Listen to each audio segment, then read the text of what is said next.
प्रभो।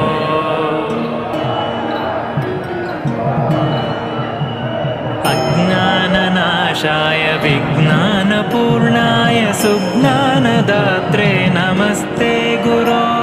श्रीराघवेन्द्राय श्रीराघवेन्द्राय श्रीराघवेन्द्राय पाहि प्रभो। आनन्दरूपाय नन्दात्मज श्रीपदाम्भोज भजे नमस्ते गुरो। श्रीराघवेन्द्राय श्रीराघवेन्द्राय श्रीराघवेन्द्राय पाहि प्रभो। इष्टप्रदानेन कष्टप्रहाणेन शिष्टस्तुतः श्रीपदाम्भोज भो। श्रीराघवेन्द्राय श्री